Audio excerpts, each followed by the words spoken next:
여러분 안녕히 주무셨습니까? 우리가 잠든 사이에 어떤 일이 있었을까요? 저희 굿모닝 글로벌과 함께 체크해 보시죠. 자, 먼저 미국 지수부터 살펴보도록 하겠습니다. 지난 밤 사이에 미국 3대 지수가 모두 하락하긴 했지만 이날도 상당히 기이한 현상이 나타났어요. 일단 다우 지수는 470포인트 넘게 굉장히 크게 하락한 반면에 나스닥 지수가 0.07%, 0.09% 정도 상당히 보합권에서 선방하는 모습이 나타났습니다. 사실 이날 장 초반만 하더라도 여러분들이 주무시기 전까지만 하더라도 나스닥은 전날에 이어서 굉장히 불안한 모습을 보였었죠. 장 초반에 거의 2% 가까운 하락을 보였습니다. 이유는 같았습니다. 인플레이션 발생 가능성과 기술주들에 대한 고밸류 부담감 이런 것들이 나스닥 지수를 끌어내렸었는데 갑자기 오후장 들어서 분위기가 반전됐습니다. 투자자들이 아마존, 넷플릭스와 같은 빅테크 기업들을 다시 사들이기 시작한 거거든요. 그러면서 나스닥 지수가 반전을 시작했습니다. 상승폭을 상당히 줄였고 장중한 때에는 반등을 나타내기도 했습니다.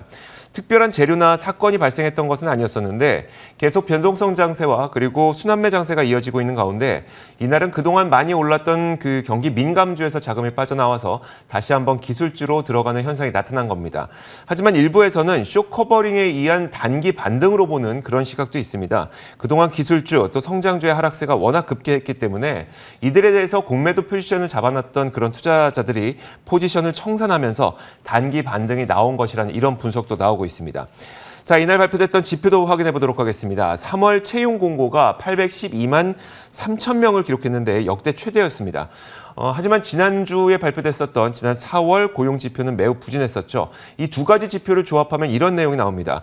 직원을 구하는 곳은 많은데 아직도 취직을 덜 하고 있어서 구인난이 발생하고 있다는 점인데요. 잠시 후에 저희가 이 내용에 대해서는 애프터마켓을 통해서 좀 자세하게 짚어드리는 시간 갖도록 하겠습니다.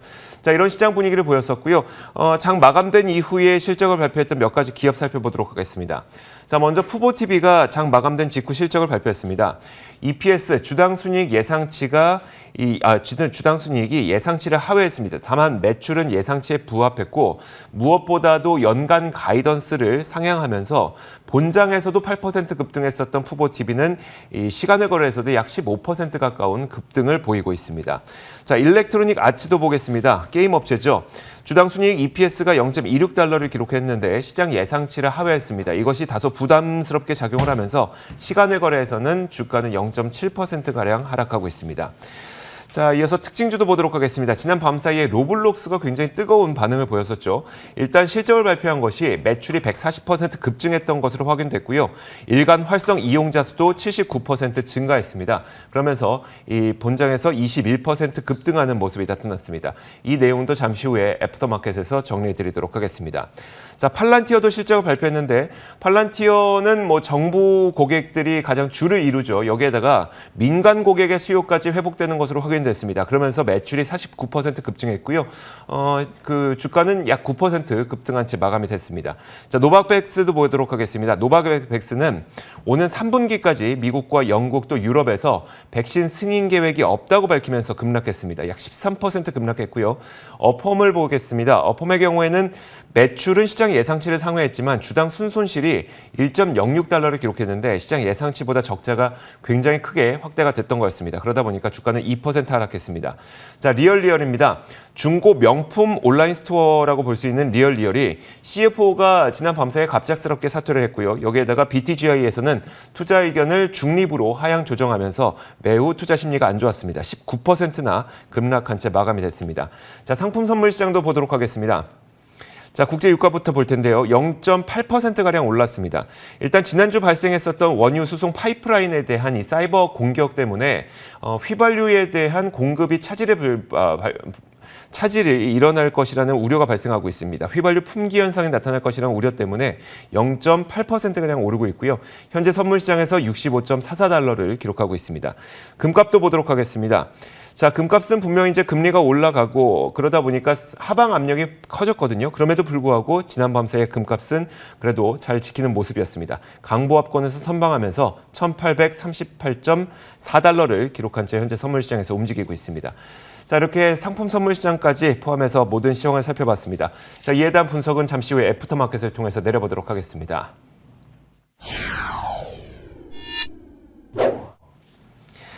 자, 애프터마켓입니다. 어떤 일들이 있었는지 저희가 키워드를 통해서 분석해 보겠습니다. 로제타 투자자문 US 백조스탁 운용본부 최진석 본부장 함께하겠습니다. 어서 오세요. 안녕하십니까? 네, 안녕하세요. 자, 먼저 첫 번째 키워드 보겠습니다. 첫 번째 키워드는 바로 이겁니다. 지난 밤사이 가장 중요한 지표 가운데 하나가 바로 이 고용 지표였었죠. 그런데 구직난이 아니다. 구인난이다라는 키워드를 꼽아주셨어요. 네, 좀 아이러니한 상황이 미국에서 벌어지고 있는 것 같아요. 네. 미국 내에서 이제 특히 또 중소기업들이 구인난에 시달리고 있다는 점을 좀 입증하는 데이터가 이날 좀 나왔습니다. 구직자들보다도 이 사람을 구하려는 기업들이 더 힘든 상황이다. 이 점을 보여주는 그런 지표였는데요. 이날 전미 자영업 연맹 NFIB의 발표에 따르면요. 소기업들의 44%가 4월에 채용 공고를 냈지만은 실제 채용을 하지 못한 것으로 나타났다고 합니다. NFIB의 수석 이코노미스트는 이 소기업들의 매출이 급성장하고 있다. 하지만은 유능한 인재를 채용하는 것이 최대 과제로 떠오르고 있고, 그리고 이 과정에서 좀 어려움이 있다 보니까 앞으로 경제 성장에 좀 방해가 되는 요소로 작용할 수 있다라고 분석을 했는데요. 지난주 이 4월에 실망스러운 신규 고용 지표와 마찬가지로 추가 실업수당 지급이 이 구직 의지를 또 꺾고 있는 것이 입증된 셈이 됐습니다. 실제로 미국 상공회의소도 최근에 9월까지로 예정돼 있는 주당 $300의 추가 이 실업수당이 고용 부진의 원인이다라고 분석을 하면서 실업자들의 4분의 1 정도가 전 직장에서 벌어들였던 돈보다 보조금을 더 많이 받고 있다는 점을 꼬집기도 했습니다. 저도 그런 분석을 많이 봤거든요. 이게 고용난이 생긴다. 그러니까 일하는 사람이 없다. 여기다 반도체 쇼티지다. 반도체 제품이 없다. 이런 것들이 결국은 경기 회복의 차질을 불러일으킬 것이라는 분석이 꽤 많았거든요. 네. 그렇다면 이제 미국 내 구인난과 관련해서 월가의 해석은 좀 어떻게 나오고 있을까요? 말씀을 해주셨듯이 모든 게 좀 부족한 상황이라는 네네. 거죠. 왜냐하면 팬데믹을 저희가 거치면서 이제는 수요가 어떻게 좀 급증을 하는 그런 시기에 다다랐기 때문에 여기에 공급이 따라주지 못하는 현상이 각계각층에서 좀 벌어지고 있다. 이런 부분에 시장도 좀 집중을 하고 있습니다. 예를 들어서 이제 JP 모건에서도 미국 내에서의 구인난이 기업들의 원자재 수급에서 좀 어려움을 겪고 있는 그런 상황과 유사하다라고 해석을 남겼습니다. 제조업 등 이 각 부문에서 지금 수요가 급증하고 있기 때문에 소재가 좀 부족한 상황이죠. 그러다 보니까 원자재 가격이 급등을 하고 있고, 그리고 이것과 마찬가지로 구인난이 또 임금 상승세를 촉발시킬 수 있다라고 경고를 한 것입니다. JP모건에서는 올해 산업 내의 병목 현상에 대해서는 이 당사도 예상을 하기는 했지만은 고용 시장에서도 비슷한 상황이 나타난 것은 다소 서프라이즈하다라는 반응을 나타내기도 했는데요. 이와 관련해서 시장에서 그럼 해결책이 뭐냐, 이 부분에 대해서는 결국은 유능한 인재 채용을 위해서는 임금과 또 보너스를 올리는 것이 좀 유일한 방법이다라고 의견이 좀 모아지고 있는 것 같습니다. 하지만 이제 이 경우에는 또 인건비가 상승하는 그런 효과를 저희가 예상을 해볼 수가 있기 때문에 이런 부분도 또 경제 성장에 방해가 될 그런 요소도 될 수 있을 것 같습니다. 어제 나왔던 지표에 대한 해석을 설명해 주시는 걸 듣다 보니까 문득 갑자기 이런 생각이 들더라고요. 구인난이죠. 구인난, 반도체 쇼티지, 원자재 쇼티지 이런 것들이 경기 회복의 속도를 좀 지연시킬 수 있다는 우려감이 사실 발생을 하고 있는 거잖아요. 결국은 이게 그러면 어제 나스닥의 갑작스러운 좀 급반등을 좀 이뤄냈나? 이런 생각도 들고요. 왜 나스닥의 대기업들이 경기 회복이 너무 빠르게 일어나게 된다면 이제 고밸류의 나스닥은 항상 부담감을 가져왔으니까요. 네, 맞습니다. 그리고 이제 이런 현상이 전체 경기 회복이라든지 그리고 말씀해 주셨듯이 시장 전반에 그런 영향을 끼칠 수도 있겠지만은 개별 기업별로도 좀 희비가 많이 엇갈릴 것 같아요. 왜냐면은 구인난에 그래도 덜 시달리는 기업들, 그리고 수급에 좀 난항을 덜 겪고 있는 그런 기업들, 또 이제 코로나19로 인해서 비용이 많이 증가했던 기업들이 있었거든요. 그런 부분들을 얼마나 좀 빨리 풀어내느냐도 시장에서 좀 기업을 바라보는 시각에 좀 작용을 할 것 같습니다. 그러니까요. 알겠습니다. 자, 이렇게 첫 번째 키워드 살펴봤습니다. 이어서 두 번째 키워드도 확인해 보도록 하겠습니다. 자, 이번 키워드는 바로 이겁니다. 세상이 바뀌었다라는 키워드인데요. 펀드 스트렛의 톰 리가 이런 얘기를 했습니다. 일단 세상이 바뀌고 있기 때문에 투자도 좀 바뀌어야 된다라는 조언을 투자자들에게 하고 있는 건데요. 쉽게 말하자면 경기 민감주가 지금 많이 올라온 것 같지만 아직도 상승의 초기 단계다라고 주장을 하고 있는 겁니다. 자, CNBC와의 인터뷰인데요. 경기 민감주들은 이제 막 문이 열린 것이다라고 톱니는 주장을 하고 있습니다. 우리가 경기 민감주를 추천한 이래 처음으로 지난주부터 투자자들이 관심을 갖기 시작한 모습이 포착이 됐다라고 설명을 했는데 그는 본인이 이제 기관 투자가들, 특히 이제 10년이 넘은 투자 경력을 가진 기관 투자가들과 대화를 해보면 이렇게 반응을 한다고 해고했습니다. 내가 왜 에너지 업종에 관심을 가져야 됩니까? 시장에서 지금 3%밖에 차지하지 않고 애플이 더 큰데 저는 에너지에 별로 관심이 없어요. 라는 기관 투자가들, 특히 투자 경력이 10년이 넘은 기관 투자가들마저도 이런 반응을 보이고 있다고 합니다. 아무래도 지난 10년간 이제 성장주에 대한 워낙 강한 믿음이 생기다 보니까 에너지와 같은 경기 민감주보다는 이런 성장주에 더 많은 투자가들의 초점이 맞춰져 있을 수밖에 없는데 하지만 그는 올해 시장 환경은 과거 12년간 정반대라면서 그들이 일자리를 유지할 수 있는 것도 이런 경기 민감 기업들인데 이걸 무시하고 지금 성장주에만 올인하고 있는 형국이라고 설명을 했습니다. 물론 지금 상황에서 봤을 때 경기 민감주들은 이미 올해 들어 많이 올랐죠. 에너지 섹터가 38%가량 올랐고요. 금융주가 약 26%, 그리고 산업재가 약 17%가량 올랐습니다. 경기 회복에 따른 이제 단기 반등이라고 친다면 많이 올라온 것으로 볼 수도 있겠지만 톱니는 지금 시장 환경이 완전히 바뀌었기 때문에 경기 민감주의 상승 추세는 이제 시작이다라고 주장을 하고 있는 거고요. 그러면서 그가 추천을 했던 것은 오일 서비스 ETF, 우리가 뭐 티커로는 OIH로 유명한데 이런 오일 서비스 ETF가 상당히 유망할 것으로 전망을 했습니다. 자, 본부장님, 이 ETF를 보니까 여기에는 뭐 헨리버튼이라든지 우리가 흔히 알고 있는 베이커 휴즈라든지 이런 기업들이 포함되어 있더라고요. 자, 이런 기업들에 대한 월가의 시각은 어떨까요? 사실 이제 양사 모두 시장에서 많은 관심을 받던 종목은 아니죠. 네. 뭐 베이커 휴즈 같은 경우에는 저희가 그 주간 지표 지표로는 점수 그것 때문에 이제 많이 접하는 그런 기업인데 일단은 투자 의견을 좀 살펴보면은 할리버튼 같은 경우에 마켓워치에서 평균적으로 비중 확대를 이 IB들이 내고 있더라고요. 그리고 목표 주가를 23.01달러로 제시를 하면서 지금 대비해서 소폭의 그래도 업사이드를 점치고 있는 상황이고요. 베이커 휴즈 같은 경우에는 역시 매수 의견으로 지금 주요 IB들의 의견이 모아지고 있습니다. 그리고 목표 주가도 평균적으로 27.1달러로 나타나면서 그래도 좀 양호한 투자 의견을 받고 있는 양사라고 보여지고 그리고 특히 최근에 바클레이즈가 이 베이커 휴즈에 대한 투자 의견을 동일 비중에서 비중 확대로 상향 조정을 하면서 목표 주가로 28달러를 제시를 했습니다. 그러면서 글로벌 원유 시장이 오는 2023년까지 이제 회복세를 지속할 것이다라고 얘기를 했고, 그리고 이제 오일 산업 내에 업스트림 지출이 2025년까지 확장이 될 것이다. 그러면서 관련 섹터가 수년간 이 업계가 시장 전체를 아웃퍼폼할 수 있을 것이다라고 분석을 했습니다.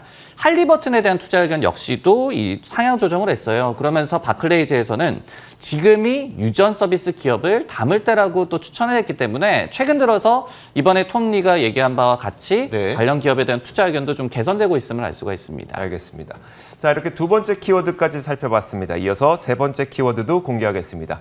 자, 이번 세 번째 키워드는 굉장히 재밌는 내용이 좀 담겨 있는데요. 바로 보니까 백신을 맞아도 게임은 한다더라, 이런 키워드입니다. 진짜 그랬나 봐요. 로블록스 굉장히 뭐 실적도 좋고 하더라고요. 그렇습니다. 이제 3차원 가상 세계를 의미하는 메타버스, 그 기반으로 한 아동용 게임사죠. 로블록스가 상장 후에 첫 실적을 발표를 했는데 주가 반응이 굉장히 놀라웠습니다. 20% 정도의 급등세를 기록을 했는데요. 사실 이제 전일장 마감 이후에 실적을 발표를 했는데 그 1분기 실적 결과 자체는 좀 혼재 양상을 띄었습니다.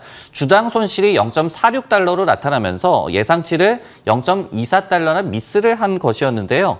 하지만은 이제 라이선스를 포함을 해서 이 게임에 대한 전체적인 판매액을 의미하는 핵심 지표죠. 예약액. 부킹스 그 지표가 6.52억 달러로 나타나면서 전년 동기 대비해서 무려 161%나 급증을 했고요. 컨센서스였던 5.72억 달러도 상회하는 좋은 결과를 냈습니다.